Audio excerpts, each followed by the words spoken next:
Welcome back to the channel. Welcome.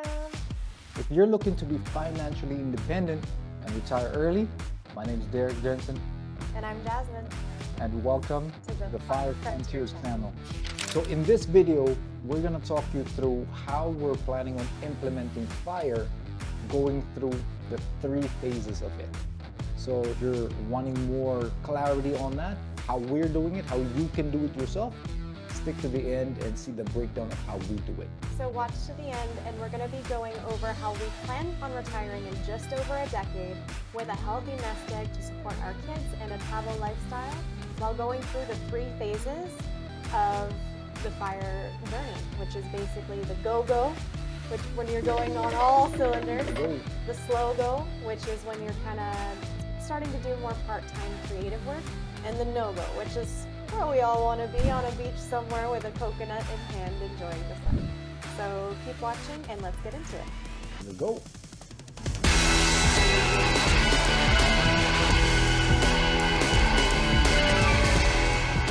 All right, let's get into it. So, phase 1, the go-go years. What is the go-go years? So in the go-go years, Stop going. Stop going, Energizer Bunny, going till you drop. So going, but not to a Starbucks. So the idea is, while you have the energy, while you have the youth and compound interest, what you want to do is take advantage of these earlier youthful, strong back working years where you could put in the effort. Work 16-hour days. If you choose to, And maybe 12, not 8, 16. 9, 10, right? No, you have your full-time job, a side hustle or two to get some side income as well, while you have the time to invest in, not just your full-time job. So your full-time job covers your expenses with a little bit of savings. Hopefully. Hopefully, if you avoid the temptation of the $6 latte, right, and the Just brew your own. and the 20% tip, then that's the go-go years. You want to optimize for maximum full-time work, potentially a side hustle, and reducing your expenses. And ideally, you want to be doing this in the earlier stage of your life. As soon as you get the realization that you are in your go-go years, I say start going, right? Before you're gone. And for myself, I am in my mid-30s and I have been on a go-go mode for the last 5, 6, 7, 8 years maybe, right? But I haven't been in the save mode. I believe I have maybe 6 years for another go-go segment of my life. And me understanding that, I want to maximize that. Jasmine might have maybe 9, 10, 11, 12 more years, right? But that's to be determined. But having a 6-year time frame to maximize the go-go years, that's where we ideally want to be at. So in the go-go years, basically what you want to do is work full-time and also have side hustles, but aim for a 50% savings rate or more. This is very aggressive, but early in life, maybe you can hold off on a latte or two, a fancy dinner, but our goal here, guys, is to retire early. So we got to make some sacrifices early on to be able to fund that ideal retirement that we want, which is sitting on a beach when we're 40 years old before anyone else. So aggressive savings, aggressive hard work. It's not a fun time of your life, but I mean, hey, we all got to make sacrifices. Anything worth doing is difficult. Absolutely, there's always a price to pay. Always a price to pay. And you might as well pay it now that you got the back to pay for, to work. All right, so a few more action items. These are some action items for you for the go-go years. Action item for you and for us for the go-go years. So number 1 is to audit what you're spending on. Audit your life, audit your expenses, what you spend money on, what you're saving. But also your sources of income. So you have a big overarching view of both, how you're making money and where you're spending money. And this gives you an idea of how much you can realistically spend and save to achieve your FIRE goals, right? Your savings targets. Number 2 is you want to hustle smarter, not harder, right? So in this day and age, there's a lot of ways you can potentially make money. And then each of those methods come with its price tag, right? You're either going to pay with your time or money, and you will be compensated depending on the value typically that you produce. This is something we've learned working online over the years. So you've got to be smart. And we recommend picking 3 side hustles that you might want to potentially want to try. And then, at least commit to trying one for 90 days. Because these things all take time. Side hustles aren't just a quick cash. Because if they were, everyone would do them, right? So any of the side hustles that you want to try, make sure you commit to 90 days minimum. And then, after that 90 days, you can evaluate results, see if you want to move on to another one or keep working on that one. Right. Number 3, you want to set your FIRE goals, right? So what you want to do is tally up your expenses over the year, and then what you then want to do is multiply that by 20 or 25, depending on part-time or no work, right? And then that would typically work out to give you that 4%, which follows the 4% rule that allows you to live that number, right? So identifying that, having a target, gives you an idea of what you actually need to get to. Number 4 is automating your investment. Right, so now that you've identified your expenses, your savings, what you can save, take a look at what will bring you the most return in the longest amount of time. Because again, the biggest factor you want to take advantage of in this phase is compound interest and time. Right, so the earlier you get in, the earlier you save, the earlier your money will start working for you and producing. So take a look at low index, low management funds, ETFs, tap into your RRSP or IRA, long-term savings, right? So consider those options and try to automate it so you know what's coming in, what you're spending, and what you're saving every single month. And that's something that we will be doing and we will be sharing further videos as well. The goal, if you think about it, right, is to have your money work for you as passively as possible. So, there's a saying, right? Like, out of sight, out of mind. So if you don't see the money in your account, you're not even going to think about it. It's best if you set an automated transfer every month to your savings account, maybe the day after you're paid, so that you already invested and in your head that money never existed to you anyway. And then a year or 2 later, you look at your savings account in your TFSA or Roth IRA, and you're like, wow, I have so much money I didn't know of. And it's been growing that entire time. So ideally, just set up a recurring transfer out to that account. You don't even see it. You don't even think that you have that cash for a fancy dinner, and then just set it and forget it. That's it. So once you've finished your hustle, your go-go years, which for us, our time horizon is about 6 years. So once you're out of that mode, you then go into the slow-mo years. Slow-go years, not slow-mo, not yet. Not yet. So slow-go is essentially the time when you can stop doing your full-time job, or at least aim to make it part-time, and start working a bit more on your creative side hustles, which at this point should be a little bit less hustle and a bit more side. So that's the goal. This phase, you're working less. Working less, more of your side hustle money can pay for your expenses, which are still ideally low. Not splurging too much yet. We're not on the beach yet, guys. But at least enough that you can cover some of your expenses, still start to save. But this is the time when your investments are compounding value. So this is the time when we're kind of coasting and then just letting the money sit and letting time do its job. And ideally, lifestyle-wise, this is where you wouldn't want to be waking up to that 6 a.m. alarm clock unless that's your thing. Or you got kids. And you actually have time to take a walk, go to the beach, be creative, right? Not have to always answer to maybe still answer to the Wednesday meeting, but not the Monday meeting, right?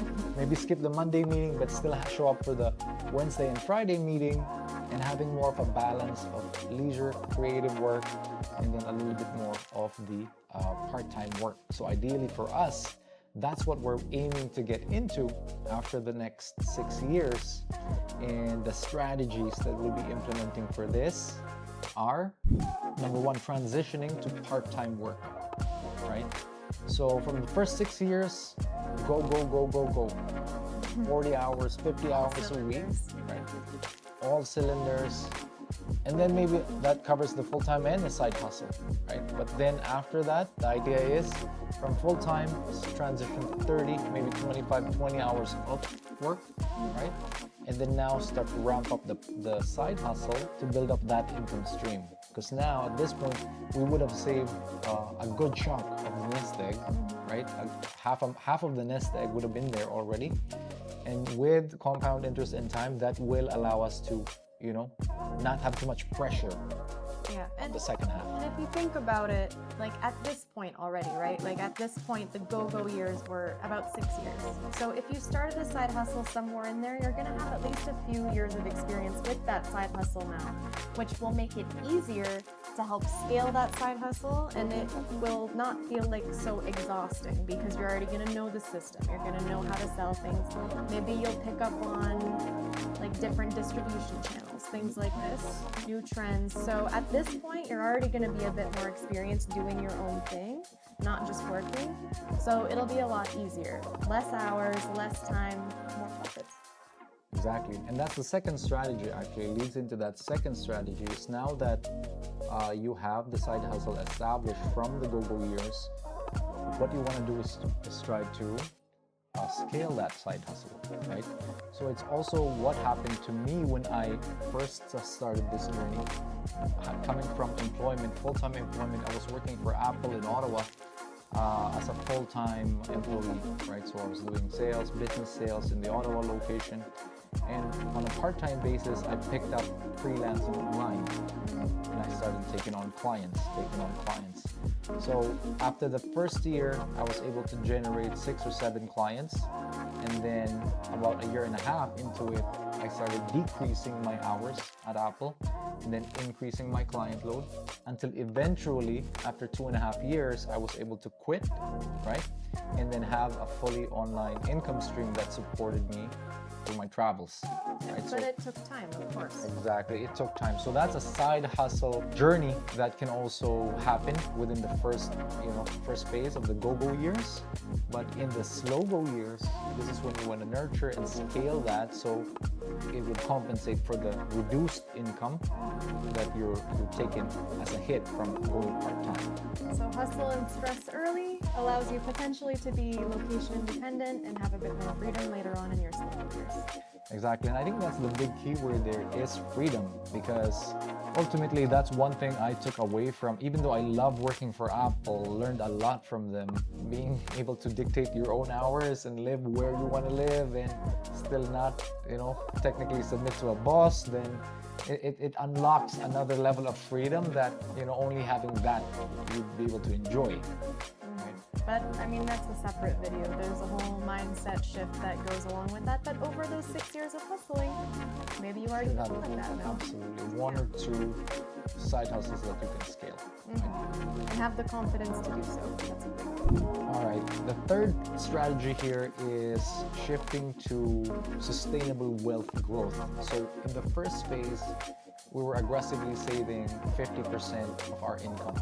Now, the mindset is to shift that into lower risk investments that could now keep the value of the savings, because you can be more aggressive earlier on, but as you build more value in your portfolio, you want to balance out your risks so that you can keep more of that in the long run, right? So that could include, for example, moving it from a managed account that takes 1 or 2%, right? And then maybe after 6 years, you've learned to manage your own money and investments, you could move it to a 0.01, or you could do no management, right? So there are ways. Yeah. But really what low risk, medium risk, high risk is your time horizon. So now it's been 6 years in the go-go years of your money sitting there. That's why high risk is better, because you're exchanging potential higher returns for potential risk. So if in the very near future you think you might need that cash, which is not the case in the go-go years, then you can have higher risk tolerance, higher risk investments.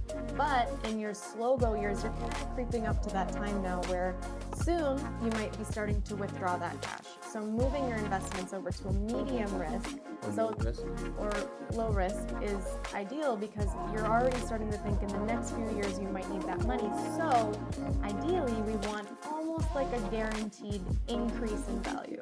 Because now, if your investments crash, but you need it in a few years, that's going to hurt a lot. Versus if there's a few years for them to recover before you need them. That's the reason why we move from a high investment to a medium investment when we're in the slow go years. Some action items on the slow go years is number one, identify your ideal creative part-time work, right? Because now you want to build a foundation for maybe the no-go years, right? So this is when you can really tap into what you're passionate about, right? And in my case, it's the music, video production. A lot of creativity. Creative work. He's got enough for both of us.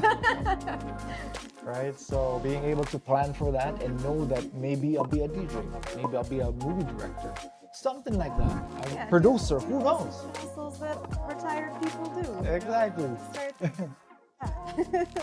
So at this phase, this is where we want to be able to start thinking about these things, and also just building good foundations so it builds up to the next phase. And thinking about this now gives us something to look forward to and a goal.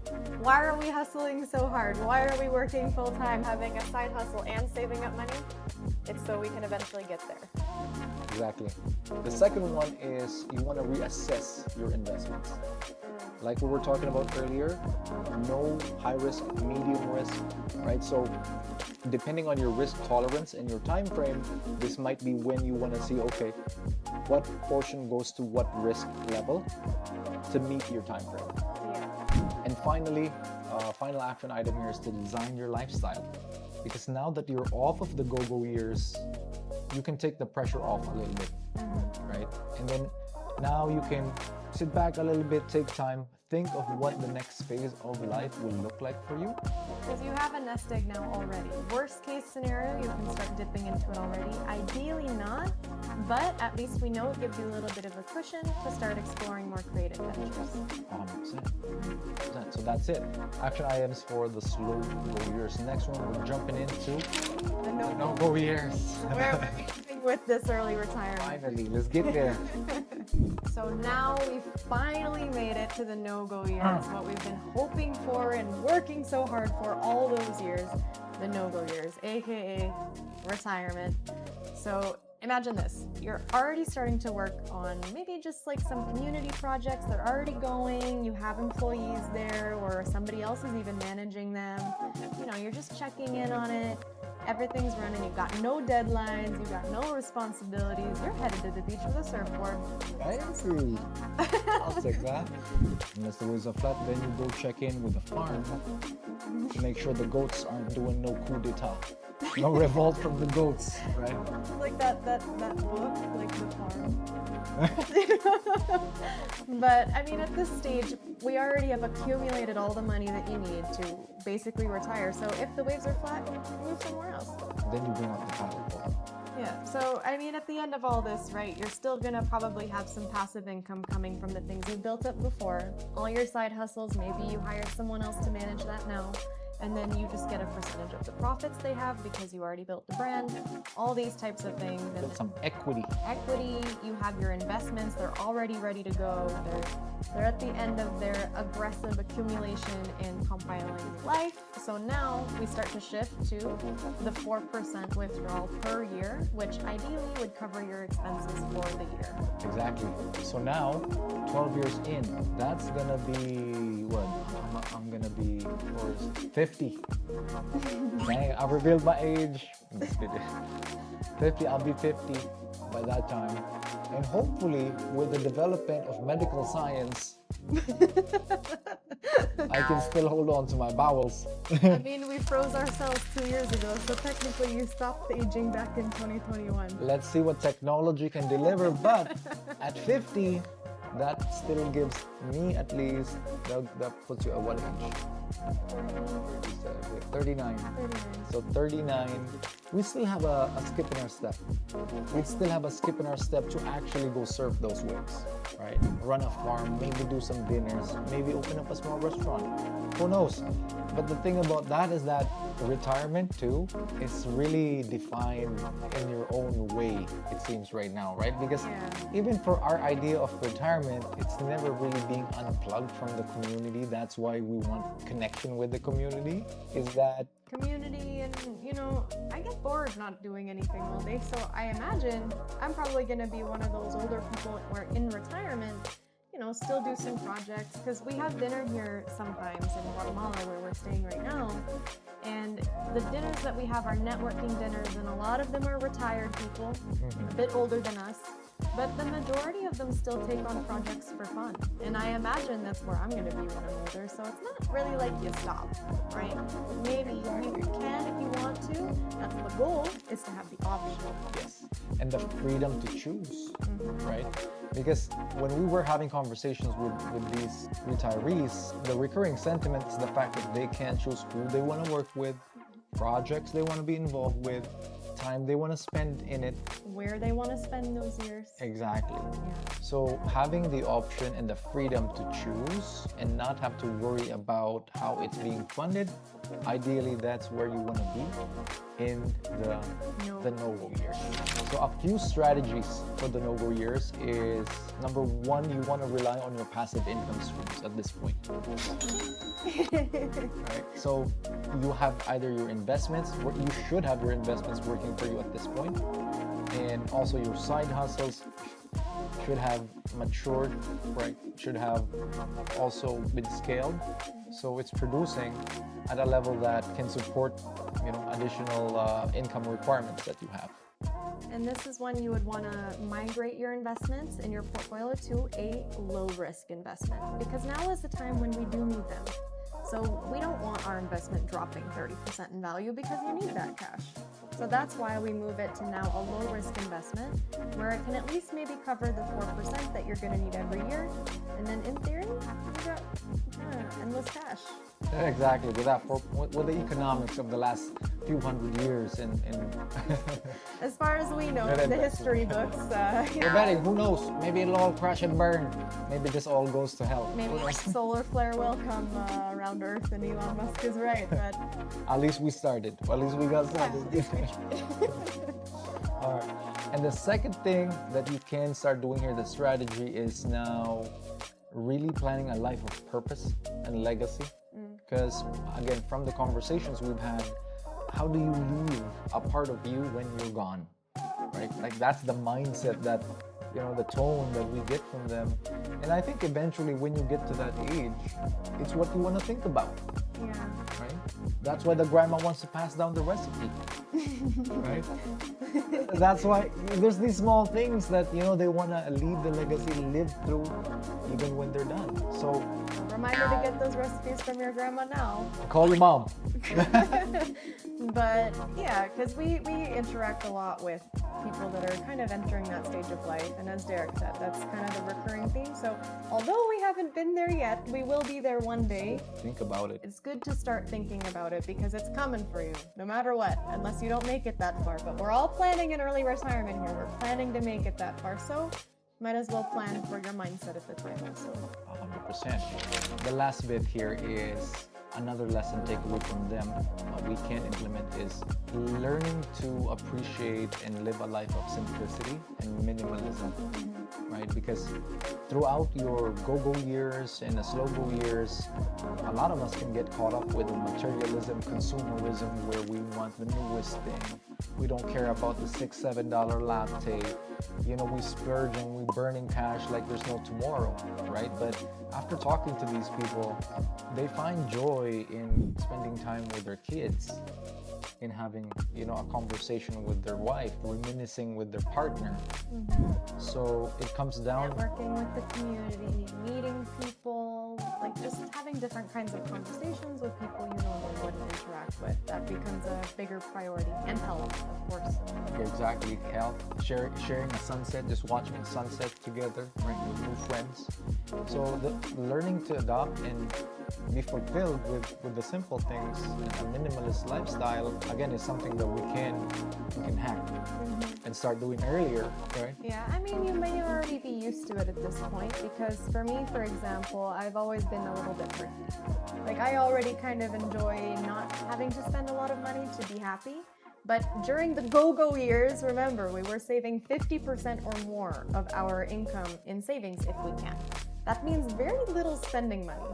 So at that point in your life, you know, maybe you're looking back and you realize, I survived. I didn't need all of this stuff. and so you can continue to live lean while still splurging on things that you want now that you have the extra cash and just living a higher quality life now. But also still not needing too much stuff. All right, so finally, what's the action item? What's the plan? In this stage, now that you will rely on your returns to fund your lifestyle, you want to plan your withdrawal strategy. Knowing your annual expenses, monthly expenses, and how that all works out. Knowing your tax brackets in your country too, and knowing how much taxes you pay for what bracket, what income, what gets taxed, and what gets not taxed.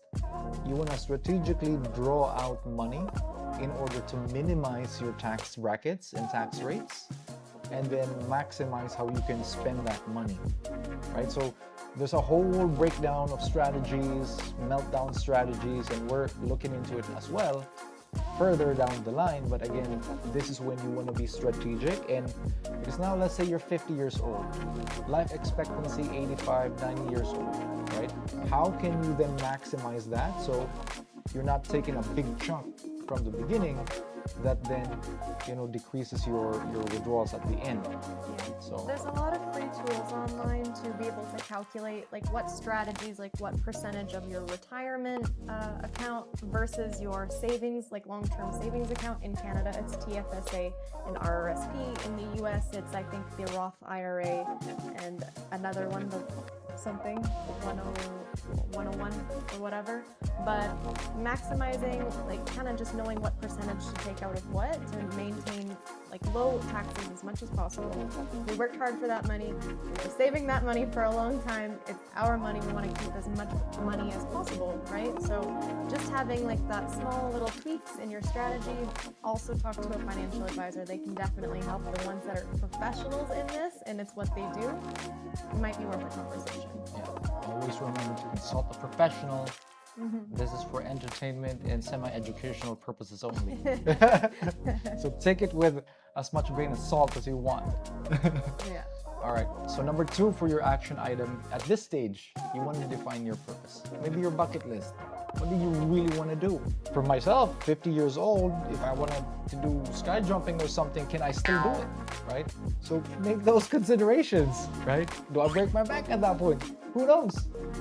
I don't think that's covered under the global health insurance, but Yeah, maybe if we stick around long enough, you know.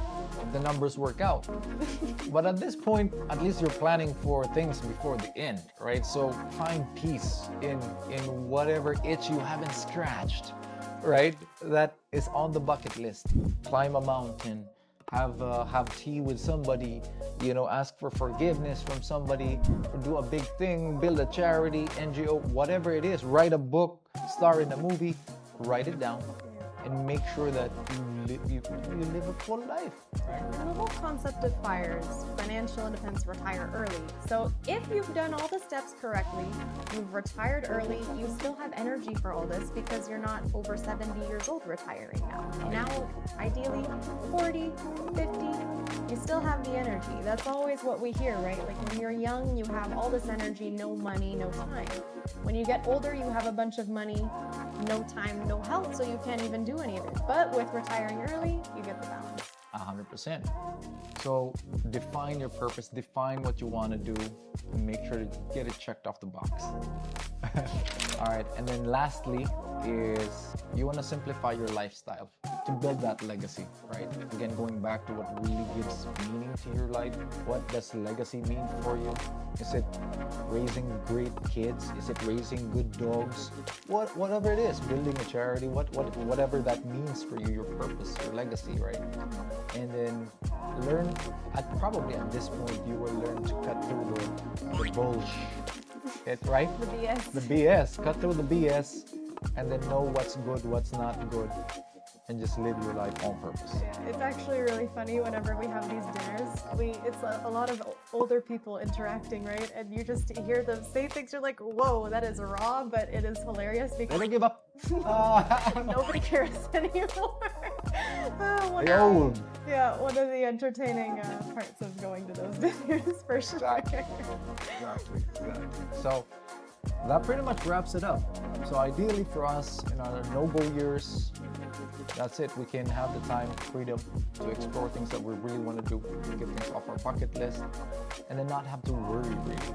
Right? That's a big thing as well. Because now, with my parents growing older and some family coming into illness, it's a reality that we must all face, right?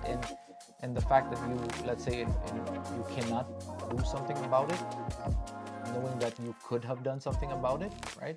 Yeah, or at least tried. Tried, then it makes a whole world of a difference, right? So In summary, go years. You work as hard as you can, you side hustle, and then you maximize your savings to really max out the time that you're going to have before retirement so that those earnings and those savings can compound on themselves. second phase, the slow-go years. This is when you want to taper down your full-time work, start ramping up your part-time works / side hustle, right? Building that up, scaling that up, planning the next phase of your life, building a different plan for the lifestyle, and really prepping for that nice exit, right? Identifying your risks for your investments as well, and then moving on to finally your No years. So you're Yes. But for now, we gotta get going. So thank you guys so much for joining us on this video today. If you like the content, please leave a thumbs up and subscribe to the channel. We're gonna be sharing a lot more financial, just like overview, things like tips and tricks that we're learning through our journey to help influence you guys to get started thinking about these things too before it's too late. Yeah, and if you want a full breakdown, a written version, if you'd rather read versus watch these pretty faces chat on the screen, then visit the website www.thefirefrontier.com. Link in the description below. Full guide, action items. Subscribe to the newsletter there too. And we'll see you on the next one. Adios.